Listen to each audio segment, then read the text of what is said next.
Hi friends, welcome to my channel Learn with Vyas. So நம்ம இன்னைக்கு இந்த வீடியோல கோவேலன்ட் பாண்டிங் பத்தி பார்க்கலாம். ஓகேங்களா?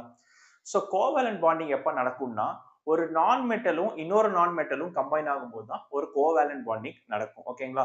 ஸோ கோவேலன்ட் பாண்டிங் நடக்கிறப்போ ஒரு நான் மெட்டல் இன்னொரு நான் மெட்டலோட கம்பைன் ஆகும், எலக்ட்ரான்ஸ் வந்து ஷேர் ஆகும்.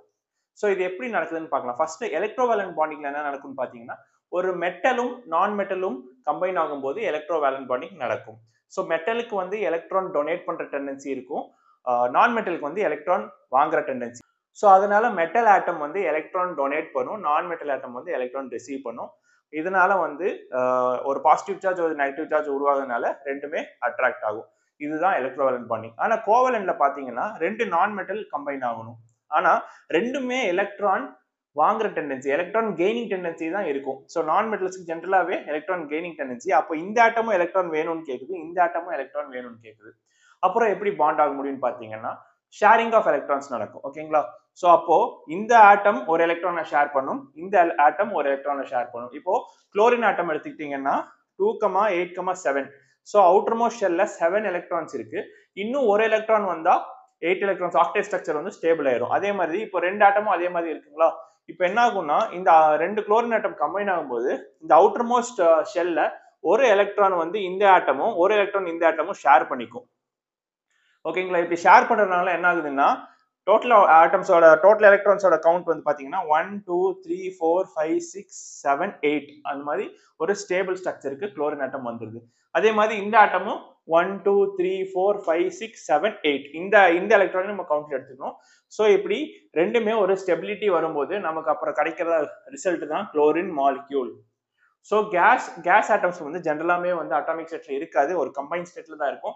அப்பதான் ஸ்டேபிளா இருக்கும். ஓகேங்களா? இல்லைன்னா அன்ஸ்டேபிளா மாறும். இப்படி சிங்கிள் பேர் ஆஃப் எலக்ட்ரான்ஸ் பாத்தீங்கன்னா ஒரே ஒரு பேர் ஆஃப் எலக்ட்ரான்ஸ் மட்டும் தான் ஷேர் ஆகுது. இப்படி single pair of electrons share ஆச்சுன்னா இது வந்து நம்ம சிங்கிள் கோவலன்ட் பாண்ட்னு சொல்றோம். சிங்கிள் கோவலன்ட் பாண்ட்னு சொல்றோம். சிங்கிள் கோவலன்ட் பாண்டை வந்து இந்த மாதிரி single pair of electron share பண்ணா சிங்கிள் கோவலன்ட் பாண்ட் சொல்றோம். இப்போ ஆக்சிஜன் ஆட்டம் எடுத்துக்கலாம். ஆக்சிஜன் ஆட்டமோட atomic number 8. So electronic configuration 2,6 இருக்கு. ஸோ அவுட்டர் மோஸ்ட் ஷெல்ல 6 எலக்ட்ரான்ஸ் இருக்கு. 1 2 3 4 5 6. இப்போ இந்த ஆட்டம் ஸ்டேபிள் ஆகணும்னா இன்னும் 2 எலக்ட்ரான் வேணும் இல்லைங்களா? 2 எலக்ட்ரான் வந்தா ஆட் ஆனாதான் கெயின் ஆனாதான் இது ஒரு ஆக்டேட் ஸ்ட்ரக்சர் கிடைக்கும். ஸோ இந்த ஆக்டேட் ஸ்ட்ரக்சர் டூப்ளிகேட் ஸ்ட்ரக்சர் பத்தி உங்களுக்கு தெரிஞ்சுக்கணும்னா வேலன்சி பத்தி ஒரு வீடியோ போட்டிருக்கேன், அதை நீங்க பாத்தீங்கன்னா இன்னும் கிளியரா தெரியும். ஸோ ஆக்டேட் ஸ்ட்ரக்சர் இது ரீச் ஆகணும்னா இன்னும் 2 எலக்ட்ரான் வேணும். ஸோ ஒரு ஆக்சிஜன் ஆட்டமும் இன்னொரு ஆக்சிஜன் ஆட்டமும் கம்பைன் ஆகும்போது என்ன ஆகுதுன்னா ரெண்டு பேர் ஆஃப் எலக்ட்ரான்ஸை ஷேர் பண்ணும். இந்த மாதிரி ரெண்டு பேர் ஆஃப் எலக்ட்ரான்ஸை இது ஷேர் பண்ணும். இப்போ நம்ம கவுண்ட் பண்ணி பார்க்கலாமா? 1 2 3 4 5 6 7 8. அதே மாதிரி அந்த ஆட்டமுக்கும் 8 வரும். ஸோ இப்படிதான் நமக்கு ஒரு ஆக்சிஜன் மாலிக்யூல் ஃபார்ம் ஆகுது.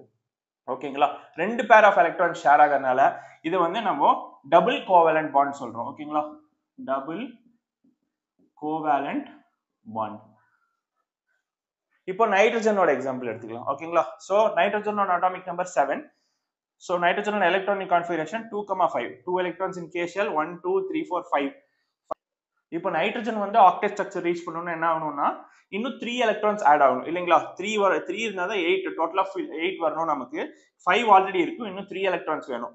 அப்ப என்னன்னா ஒரு நைட்ரஜன் ஆட்டம் இன்னொரு நைட்ரஜன் ஆட்டம் கம்பைன் ஆகும்போது என்னன்னா 3 பேர்ஸ் ஆஃப் எலக்ட்ரான் ஷேர் ஆகுது. சோ இந்த ஒரு பேர், இந்த ஒரு பேர், இந்த ஒரு பேர். இப்போ இப்படி ஷேர் ஆகும்போது என்ன ஆகுதுன்னா 1 2 3 4 5 6 7 8 இந்த அவுட்டர் மோஸ்ட் எலக்ட்ரான்ல வேலன்ஸ் ஷெல்ல வந்து 8 எலக்ட்ரான்ஸோட கான்ஃபிகரேஷன் வரும். அதே மாதிரி இந்த நைட்ரஜன் ஆட்டம்க்கும் அதே மாதிரி வரும். இப்படி 3 பேர்ஸ் ஆஃப் எலக்ட்ரான் ஷேர் ஆகும்போது இது நம்ம என்ன சொல்றோம்னா ட்ரிபிள் கோவேலன்ட் பாண்ட் சொல்றோம். Triple covalent bond. சோ இப்படிதான் நைட்ரஜன் மாலிக்யூல் ஃபார்ம் ஆகுது. ஓகேங்களா? சோ ஒரு கோவேலன்ட் பாண்ட் வந்து ஒரு நான் மெட்டல் இன்னொரு நான் மெட்டல் கூட சேரும் போது எலக்ட்ரான் ஷேர் ஆகும். ஷேர் ஆகிறதுனால ஃபார்ம் ஆகிற பாண்ட் தான் covalent bond. Single pair of electrons share ஆச்சுன்னா single covalent bond, double pair of electrons share ஆச்சுன்னா double covalent bond, triple pair of electrons share ஆச்சுன்னா ட்ரிபிள் கோவேலன்ட் பாண்ட். ஓகேங்களா? So இந்த வீடியோல உங்களுக்கு கோவேலன்ட் பாண்ட் பத்தி ஒரு தெளிவான புரிதல் கிடைச்சிருக்கும்னு நினைக்கிறேன். சோ இந்த வீடியோ உங்களுக்கு பிடிச்சிருந்தா உங்க ஃப்ரெண்ட்ஸ் கூட ஷேர் பண்ணுங்க, சேனலை சப்ஸ்கிரைப் பண்ணுங்க. தேங்க்யூ.